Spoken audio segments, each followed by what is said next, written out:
బట్టి నేను మీకు ప్రకటన చేస్తున్నాను. యేసు, నేను ప్రకటించే యేసు ఎవరో తెలుసా?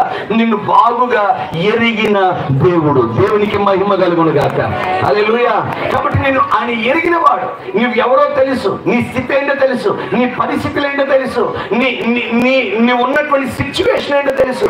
ఈ రాత్రి ఒకవేళ అక్కడ కూర్చొని అనేకమైనటువంటి నిద్ర లేని రాత్రులు గడుపుతున్నావేమో, చాలా భయంకరమైనటువంటి పరిస్థితుల మధ్యలో నువ్వు నలిగిపోతున్నావేమో.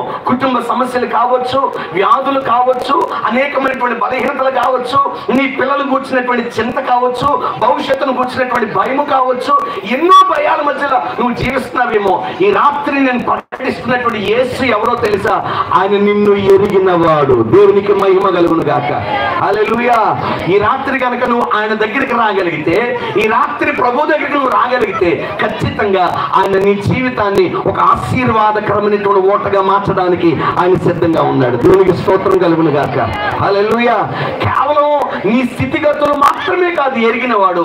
ఇంకొక మాట చెప్తాను, ఆయన ఏమి ఎరిగిన వాడో తెలుసా? నీవు ఏ పాపములో ఉన్నావో కూడా ఆయనకి తెలుసు. ఏ రహస్యమైనటువంటి పాపములో ఉన్నావో కూడా తెలుసు. ఏ ఊబిలో చిక్కుకుపోయావో, బయటికి రావాలి అని ఆశపడుతున్నా సరే బయటికి రాలేనటువంటి స్థితిలో ఉన్నావా? అయితే ఈరోజు ఏ పాపములో చిక్కుకుపోయావో కూడా నా ప్రభువుకి తెలుసు అనేటువంటి విషయాన్ని ఈ పూట మీకు జ్ఞాపకం చేస్తున్నాను. దేవునికి స్తోత్రం కలుగును గాక. కాబట్టి ఈ రాత్రి యేసు ఎవరు అనేటువంటి ప్రశ్నకు మొదటి సమాధానం ఏంటో తెలుసా?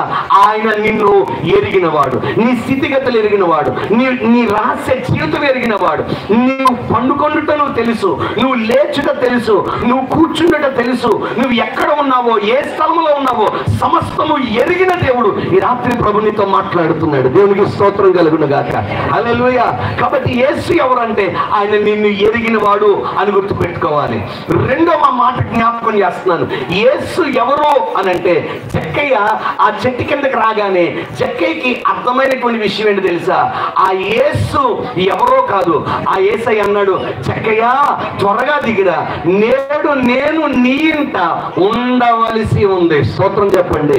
నీ ఇంట ఉండవలసి ఉంది. ఇప్పుడు జక్కయ్యకి అర్థమైన విషయం ఏంటో తెలుసా? యేసు ఎవరో కాదు, ఆయన నాతో కూడా వచ్చేవాడు. స్తోత్రం చెప్పండి.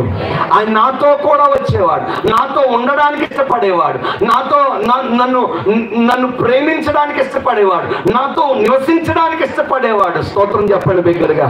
హల్లెలూయా. నేను ఒక మాట చెప్తాను అమ్మా, ఒక మాట చెప్తాను. జక్కయ్యతో ఎవరో ఉండడానికి ఇష్టపడేవారు కాదు, జక్కయ్యని ఎవరో ప్రేమించేవారు కాదు. ఎందుకు జక్కయ్యని ఎవరో ప్రేమించేవారు కాదు? ఎందుకు జక్కయ్యని ఎవరో జక్కయ్యతో ఉండడానికి ఇష్టపడేవారు కాదు అంటే, జక్కయ్య యొక్క పాపం, ఏ పాపంలో ఉన్నాడో, ఏ స్థితిగతుల మధ్యలో ఉన్నాడో అందరికీ తెలుసు.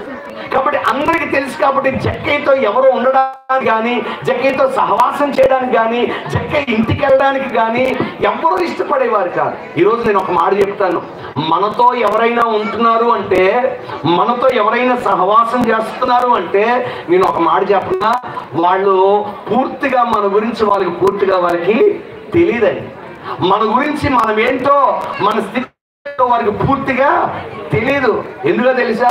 నీ ఎందుకు ఈ మాట అంటున్నానంటే, మనం ఏంటో గనక నీ ప్రక్క వారికి తెలిస్తే, మనం ఎలాంటి వారమో గనక నీ ఇంట్లో వారికి తెలిస్తే, నీ తల్లిదండ్రులకి తెలిస్తే, నేను అంటాను కనీసం నీ కన్న తల్లి కూడా నిన్ను ప్రేమించలేదు.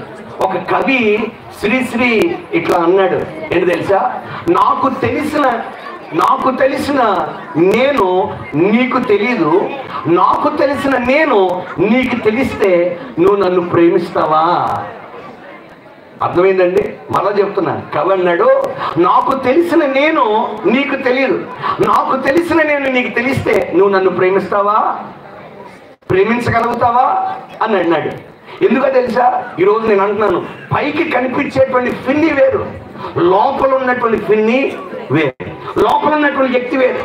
ఈ లోపల ఉన్నటువంటి వ్యక్తి కనుక ఒకవేళ బయటకు వచ్చాడు అనుకోండి, ఈ లోపల ఉన్నటువంటి వ్యక్తి కనుక బయటికి కనిపించాడే అనుకోండి, ఏ ఒక్కరు కూడా మనల్ని ప్రేమించలేరండి.